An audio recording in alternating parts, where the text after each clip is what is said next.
Welcome to Working Musicians, a feature of the workingmusician.com. I'm your host, Roger Z. Turns out I've been doing this show for 5 or 6 years. I thought it was only 3. Time flies. My special guest today, a very famous jazz guitar player, Mr. Paul Metzke. Hey, Roger. I want to tell the story of how we met. Please. Somehow we became friends on Facebook. And, Facebook is weird because they change the way they do everything. Every 3 months. days. Every 3 months, yeah. And now they're bombarding me with people they think I should be friends with. Or groups you should be members of. Right. Very annoying. But then I realized they make their money from advertising. So they want to have... Anyway, that's another story. But back in the day when I first got on, we became friends somehow, and you did this great thing. You would record like a rock song, like Little Wing or some other tunes, and you would play it on that guitar, and you would record yourself, and you would post it on Facebook. Yeah. And YouTube. Okay. Well, I rarely go on YouTube, but so I listened to a few of them. I was very impressed. I contacted you. I asked you to send me your album. I did a review of your album for More Sugar magazine. And I appreciate it, man. Thanks. And that's how we met. So that was awesome. Then it turns out we have someone in common. Terry Silverlake, who is a world-famous drummer and composer. Of course, to me, he'll always be, I'm a native New Yorker. Right. That was his big hit. Yeah. He's incredible, man. Well, he came on the show, and he showed us how he comes up with a beat for a hit record. And anyway, we're talking, he goes, I know you know my friend Paul Metzke. And I go, how? And he goes, well, you reviewed the album, and I was that great drummer you were talking about. So, first of all, let me hold up Feeling Mighty Nice, your latest sort of solo release. Well, this is trio. This is a trio with Terry. Okay. You're right. What I meant by solo release is it's not Gil Evans or Gatto Barbieri. No. It's not a side. It's not one of the sideman gigs. But I'm so impressed by all. I was talking to someone at work today about, man, I got this guy coming in, and he says he works with Gil Evans. He says he worked with Gatto Barbieri. Well, this is the albums I'm on with Gil right there. Yeah. Gil, I mean, what an incredible experience working with Gil, man. I mean, the maestro of the 20th century. Did you ever play with Pete Levin? Oh, yeah, Pete was in the band.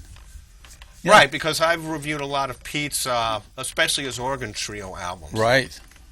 He sounds great, man. He's a great guy. And he's got a website called the Shaved Heads Club. Oh, my God. It's all like a million guys. You're an official member, I'm sure. Yes. The only thing is all us middle-aged, bald, white guys look alike. I know. That is a... But this is an impressive resume. You grew up in Detroit. You got to see John Coltrane come through town. Yeah. Coltrane, Miles, Wes Montgomery. But what I love about you is you also were into Hendrix. I saw Hendrix live, yeah. You were into Cream. You really had a nice, in the 60s people could do that. People could be into like lots of different things. I had a really great guitar teacher, Joe Podorczyk, in Detroit, Michigan. He taught Ted Nugent is one of his other students. And Joe, really put me onto the jazz thing before I was really into rock. The first thing I learned was Honky Tonk, the old Bill Doggett release, and he told me about Wes Montgomery and loaned me some of those albums. So I was into that before I ever heard Hendrix. But I always had this thing about the blues. So to me, that's the meeting ground of the jazz, the rock, the entire American music. Well, this album is fascinating because many people have attempted to really fuse those idioms together, Mm-hmm. and it's very difficult. Yeah, It's very difficult to do. And on that note, I'm going to invite you to play a number of your original tunes, hopefully some that appear on this album. all right. So I'm going to lightly step off the stage. My people will hold my chord for me. All right. I was joking. I don't have people.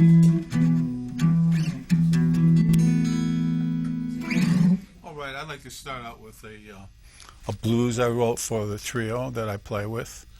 I call the trio Fusion Blues, appropriately enough, I think, because that's kind of what it is. And Rick Cutler is on drums with the new trio, and Dave Katzenberg is the bass player. And we've been playing around the city. And this is one of the tunes I wrote for them. Groovin' Blues.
You. Next tune I like to play is kind of a rock-like thing. Blue Lake.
These are all tunes that we play with the trio, by the way.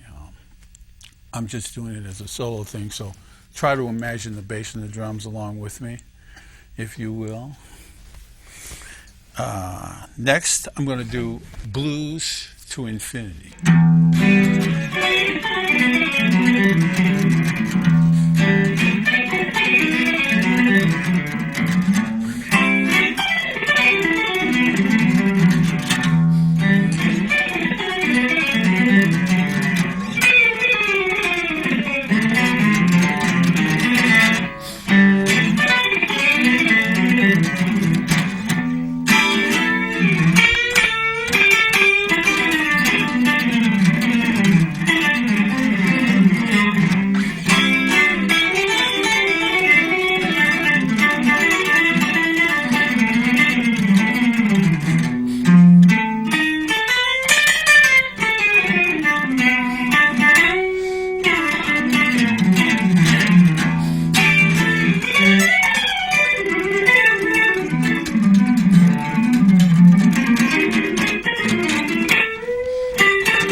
All right.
was called Back in the Saddle.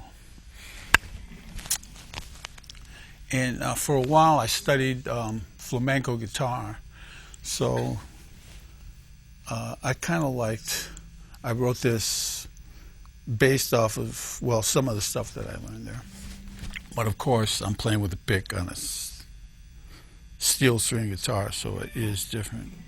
But anyways.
Welcome back.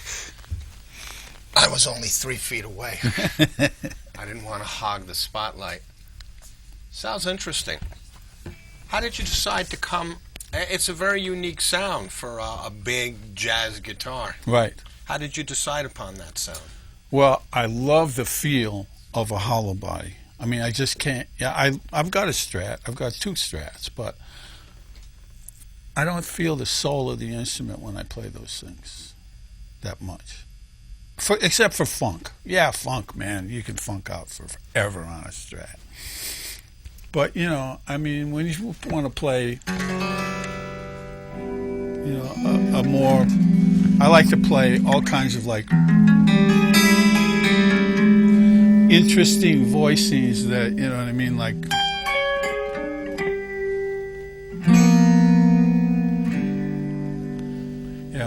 I don't get to feel it. I don't get the feedback from a solid body. So, but I love to play the blues, so I had to put some like light strings on it, right? So I could.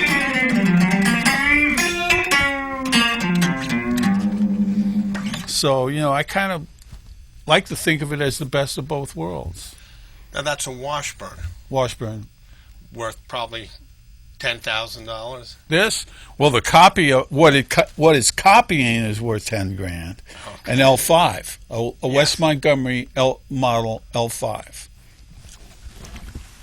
It's like it's really like an ES 175 neck if you know the Gibsons. Mm-hmm. And then and then Wes had this kind of like Mickey Mouse kind of a rounding off instead of a sharper curve. So yeah, but it's worth $1,000. It's not Okay. But it plays like I checked out the L5 when I went to buy this, and this felt better to me. It's got like a Buzzy Featon intonational system. Oh yeah, I read about that. which is more in tune up above the 12th fret, and it feels great to me. I want to go for a second to our canned questions. Sure. So if you went to a desert island, Yes. What 3Ds? What 3 CDs would you bring with you? That's a really hard question because I love all kinds of music. I mean the stock answer is A Love Supreme, Kind of Blue, and I don't know. And I love those albums. But I would there's an album that I love by Chick Corea called Tones for Jones Bones, way back when he was like a young and up and comer, and it's with Woody Shaw and Joe Chambers, who I had the pleasure of playing with Joe, and that would be one. Tones for Jones Bones. Okay. Now He Sings, Now He Sobs is another Chick Corea from that same era that I just love. Miles, probably ESP or Footprints. Hard choice. Isn't Footprints the sax player's album? Wayne Shorter. Yeah. Well, it's his tune. Oh, okay. And he's got probably a couple of albums by that name or with that tune on it. Okay. But it originally appeared on Miles Smiles, maybe? That's like one of the few I don't have. Right, okay, well. And ESP, man, what a landmark album that is. With the classic quintet. Wayne, Herbie, Ron, Tony. Tony, who I had the pleasure of playing with. Tony Williams. Yes. Peak musical experience playing with Tony, with Anthony Jackson on bass. Wow. And Anthony wrote Money, the tune Money. You know that.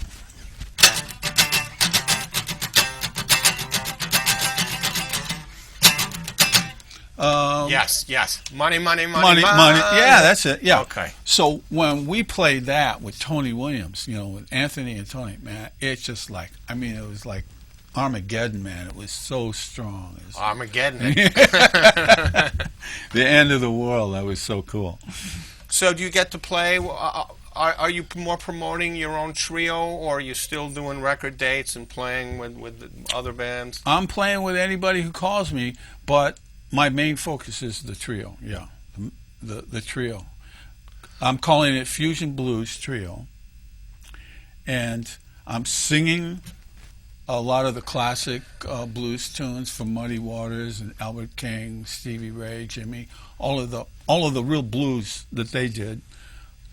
And then I wrote a lot of original lyrics to tunes like Footprints and Cantaloupe Island and Well, we've got to call it a night right now. Okay. I want to thank you so much for Thank you, Roger. serenading us, and we'll be back for part 2. I'm ready, willing, and able.